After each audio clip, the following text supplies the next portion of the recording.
Well, this is a surprise, isn't it? A festive surprise. Just 5 episodes in, and we've got a cup final with Distillery. It might add a little bonus to what is otherwise an uninspiring season. And also, we may have found an issue with recruitment. More on that in a moment.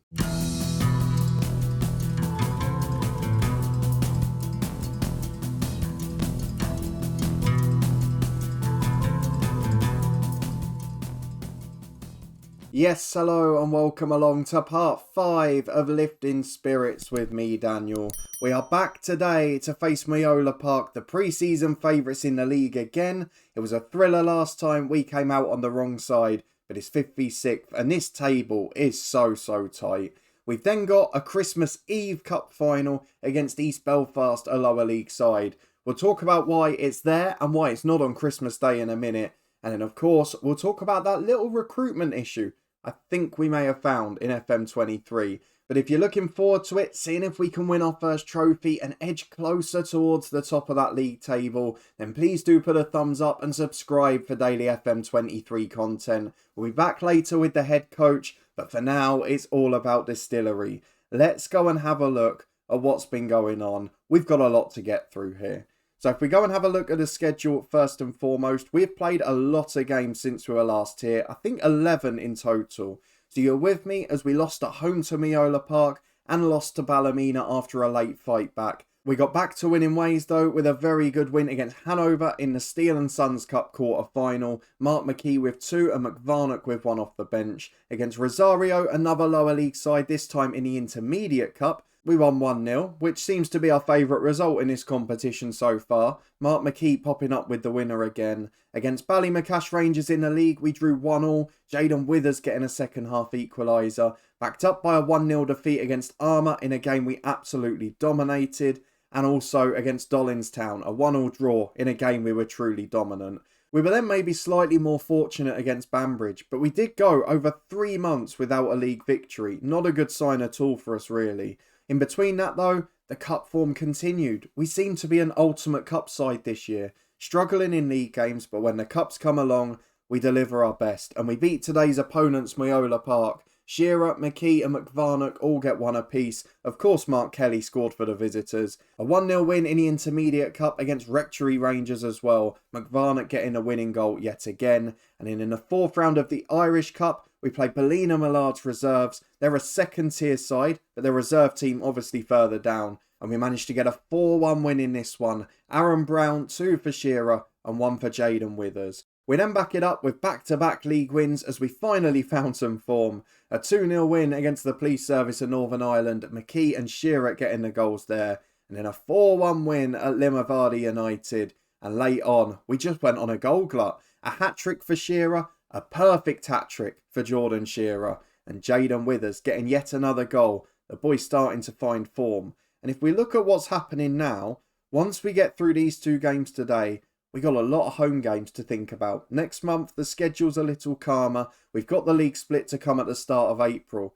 But otherwise, I'm relatively confident. That's on the pitch. Off it, there are some potential big issues. We've got this cup final later today. We'll talk about the details of that a bit later on. But one of the issues I've encountered is definitely contracts. Because unlike other teams in this league, particularly the top teams, we've got a largely amateur squad. And an amateur squad that's not being paid to play. So it's basically playing for free. It's volunteers.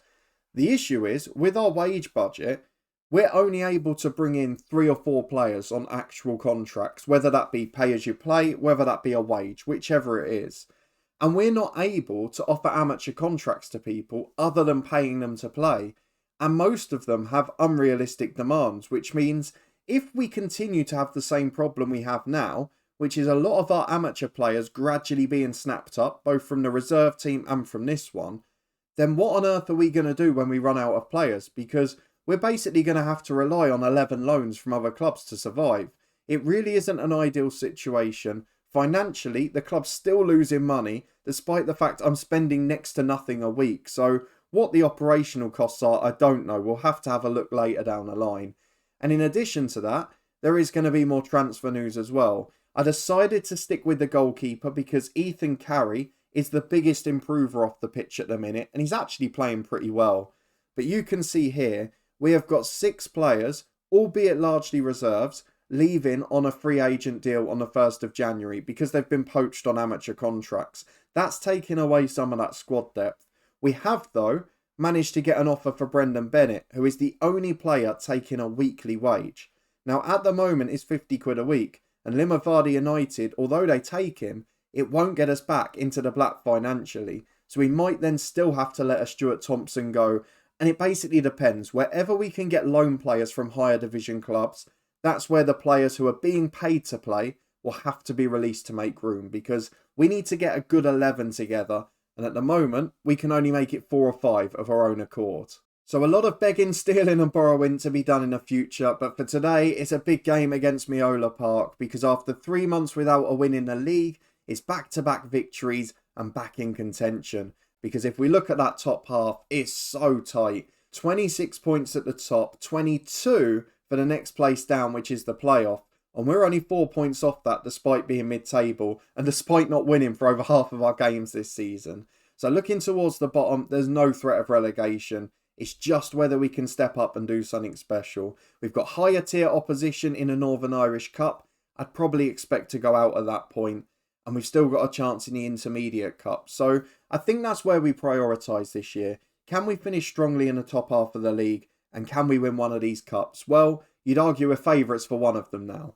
Let's go and get through to the fixtures. It will be first team tonight, but we did have to play our first team on Saturday. So it's going to be a little bit of a squeeze here. A really unique fixture schedule in Northern Ireland. A lot of entertaining games.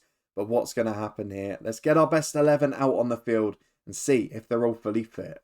And our strongest 11 is fit, so we don't have to make any changes. It's in form. We've got Jordan Shearer back amongst the goals. Aaron Brown picked one up a couple of games ago. I do have a horrible feeling that he's going to be recalled as soon as the window opens, because there's been a lot of murmurings about us playing in right wing rather than up front, but needs must at the minute. If we do lose him and Bennett though, could be a slight problem at the start of the month. The rest of the team, though, is Ethan Carey in goal. Really working hard, really improving, and actually doing well as a sweeper keeping out. So I've got no complaints on him at all. At right back is Smith, left back is Warnock, Farquhar and Grimley in between them. Lynch and Lynch, the 2 midfielders. Brown, Withers and McKee, the attacking midfield 3. And Jordan Shearer, back amongst the goals, off the back of a perfect hat-trick, up front for this big league encounter. So let's go and get straight into it. The first of a double-header today. It's hard to argue which one's more important here. This one on paper, certainly the trickier. And here are the lineups. We all know the threat from the last episode. Mark Kelly up front is just basically a magnet. He wins every flick on, he holds the ball up, and everyone else runs off him. So let's just hope we can find a way around it today. Can we outscore them? Can we keep playing good football? Because in recent weeks, we've started to look really good. We've got Matthew Lynch motivated, the rest don't care. But let's go and get into the first half and see what we can produce against the big boys. Well, -3 and in the snow. I'm not sure this game would be on in Northern Ireland in real life. Was threatened to be -8 earlier, but it hasn't occurred. Moyola Park getting the first shot on goal, it doesn't hit the target. Apparently the stats say they've had one since, but it's still 0-0, and that is a good scoreline for us in this game. As at the other end, we've got a corner kick. We're about 25 minutes in. It's been quiet so far as McKee crosses. Farquhar is up at the back post. And the big centre-half on loan from Ballymena scores his first ever goal for this football club. Lovely little celebration. What a touch that is. 1-0. I'm a very happy man now. Well, it may have been our only shot on target in a half where Moyola Park had most of the shots, but I'm not going to care. We're 1-0 up. We're playing really well. We look better defensively today, but generally, this is the worry. We've always conceded early in the second half. I don't know if it's the team talk, the motivation, but still, when I see a highlight early in the second half, I basically shriek. And here it comes. Mark Kelly gets it wide to Parkhill. I'm telling you how this is going to end. Down the right-hand side he goes, into Kelly. I told you, every single blimmin' game, we concede a goal in the first 3 or 4 minutes of the second half. It is so infuriating. We've just got to bounce back, but it's a free kick in a dangerous position. These normally go in FM23. Law steps up, great goal, into the top corner. Carey went with the ball, and unfortunately in 5 minutes, we've got ourselves a turnaround. I don't know how on earth to address it, because no matter what I say in a half-time team talk, I cannot get a reaction out of this team. And when we look at us at the moment, although we're very good for the most part, that 15-minute block, we're awful. Do I even just go to like time wasting? I know it sounds stupid, but between minutes 46 and 60 in each match, it feels like the only solution here. As Lynch picks the ball up in midfield, wide to Aaron Brown. Generally, we've finished well in the last few games. Can we do the same here? Brown to the byline. Great challenge from Edgar.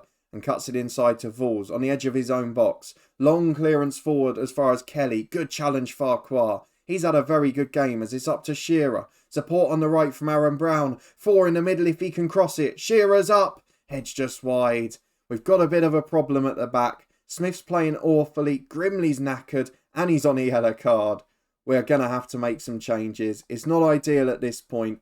But I'm going to go Thompson at right back. Curley against my better judgment centre half. We'll bring off Aaron Brown for Brendan Bennett. We'll bring off Withers on the left-hand side for Bobby Robinson. And we'll leave the fifth one 5 or 10 more minutes. But what a disastrous start to the second half. Well, Shearer's not had a good game this time, but I feel I need to push here. So what we're going to do is take off Joel Lynch, who's going to be replaced by Mark McKee in centre midfield. McVarnock number 10 gives us an extra attacking threat, an extra player trying to get in behind. But with 10 minutes to go, I mean, it's probably an expected result.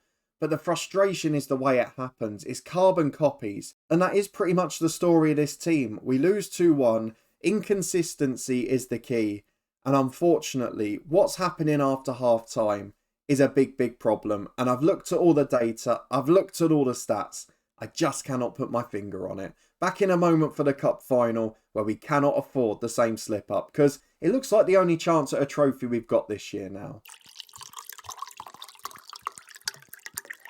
Well, Belgium might have just beaten France in the World Cup final, but this is the big one. The Steel and Sons Cup final is between East Belfast and Distillery. It is one of those competitions that has never been won by this club, mostly because it's been at too high a level for a large number of seasons prior to this. We've talked about the fall from grace that led to this save, but now we've got a chance to start the rebound with a trophy, and every trophy counts. Let's get through to the tactical meeting. The last defeat has probably put paid to any hopes of an automatic promotion this first season, so I think what we've got to try and do now is take advantage in these cup competitions. Nearly 1,000 through the gate. East Belfast are of course looking forward to this one too.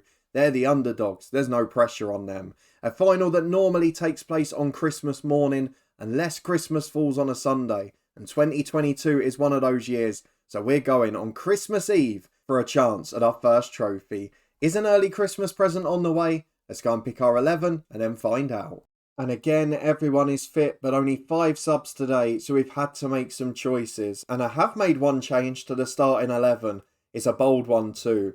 Brendan Bennett leaves the club next week. Aaron Brown, he might well do anyway. But at the moment, he's got a heavy match load. He's not playing that well and he's slightly unhappy. So let's get Bennett in on that right-hand side. The rest of the 11 stays the same. Bobby Robinson misses out on the squad, as does Curley, the centre-half.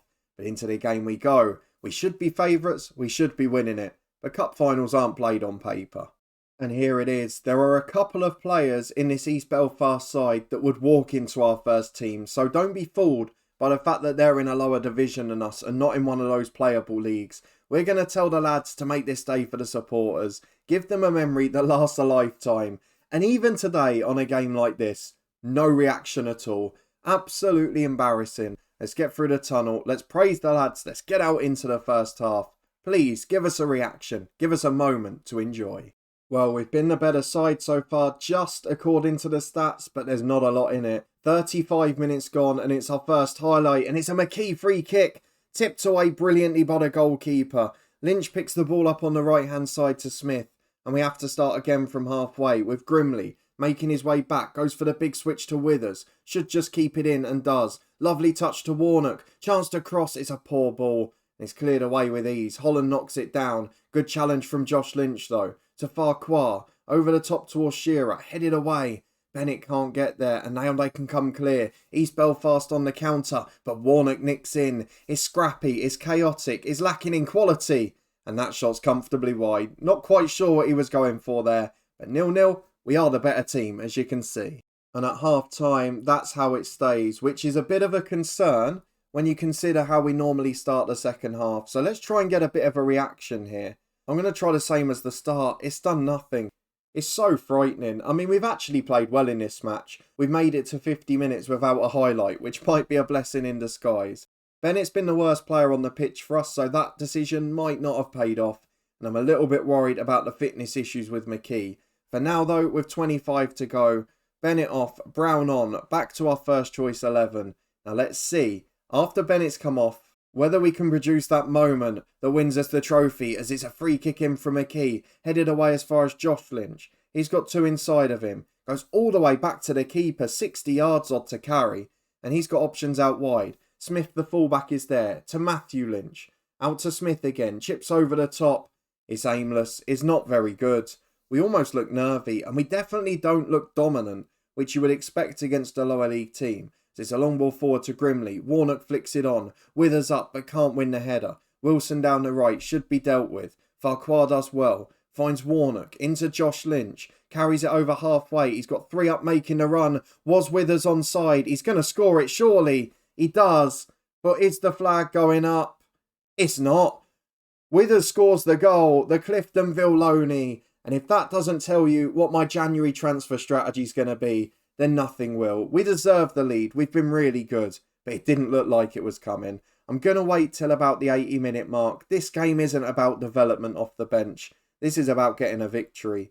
McKee will come off for McVarnock. And the final sub, well, I don't really know. I could have bought a striker off, but I've got no real options to replace them. So I think for now, we'll leave it. We'll make a time-wasting one at the end. 1-0, 10 to go. A first trophy it just might be on the way, as Aaron Smith's got a throw at right back on the halfway line. Plays down the line to McVarnock, the latest sub. Back to Smith, who goes over to Shearer. Can he wrap it up? He can wrap it up. Get the champagne out, boys. It's going to be one hell of a Christmas celebration. It's a beautiful moment. A wonderful ball over the top. And Jordan Shearer puts it in, as Aaron Brown goes back to Matthew Lynch. The confidence now flowing. Smith at right back to Grimley. Big switch towards Withers, who's not going to get there. We've got over a week off after this, so I'm not worried about tired legs. I'm not going to bring on Stuart Thompson, as much as the defenders are knackered, though Wright's in here. Oh, it's 2-1. It's not over yet. We cannot defend for our lives. Grimley done by a ball over the top. Thompson might yet have to come on. I was about to say, Withers comfortable, we can save the appearance fee. Well, that's been shut up, hasn't it? As Withers gets the ball on the left. Long one forward towards Shearer. Flicks down for McVarnock. He's in from the kickoff. Go on, Piers McVarnock. 3-1 to Lisburn Distillery. Game over. And this time, we have wrapped it up for sure. Excellent work. Jordan Shearer's been brilliant. And considering I was going to bring him off 10 minutes ago, my word, has he delivered now. Into stoppage time we go. We'll make that final sub. Ballantyne on. He started the season as first choice, so he probably deserves his run out. We've got 30 seconds left. Even if they score here, it's a consolation and nothing else. Cockcroft throws in from the left. McWilliams into Holland. They have scored. The defence, I don't know what they were doing. Where were they? Didn't stop the cross. Didn't stop the front post runner. But it doesn't matter now, as Josh Lynch gives it to Warnock. It should be the full-time whistle. Any second, referee. Where is your whistle? In fact, wait, because Shearer's in. And he volleys just wide at a post. Lovely ball, McVarnock. And he's quite unlucky, because any other team and any other position, he'd probably walk in here. But he's just suffering for the fact he's got McKee ahead of him. Apprentice coming forward. This is a nervier finish than I wanted. Ballantyne does really well. Why are we still playing? We're in the 96th minute. The whistle finally goes. The Steel and Sons Cup final is won by Lisburn Distillery. Our first trophy in our first season. It's not a big one. It's not a meaningful one. But in the grand scheme of things, it's a start. And getting that winning feeling, well, it's something for the lads to get addicted to. We're going to lift the trophy. Nearly 1,000 fans in the house. And what an early Christmas present that is. We'll enjoy the day off tomorrow and then build for the January transfer window. Prize money of £10,000. The gate receipt shared. And we are nearly back into positive figures financially. So that cup has had one hell of an impact. And maybe we have to start prioritising those moving forward. So excellent work on that front. We've got the distillery supporters praising us. the board praising us, it maybe gives us a little credit in the bank if we do have a slump in the league, because we're not going to go down now, but we might still finish slightly below expectations. 300 quid paid out to the team, a brilliant effort all round. Now there is one thing I've got to show you before we finish off. There's a youth intake preview too. And after an exciting moment in a cup final, there is more anticipation building for our youth intake. A potential golden generation of 5 stars, but we know they were inaccurate in FM22. We know that our head of youth development is not great at judging potential. And let's be fair, these players don't have to be great to be good compared to our first team, particularly some of the backup players. So what we are going to do is keep an eye on that later in the year. It is going to be our main source of income. I'm not even looking for stars to come through to be our first teamers.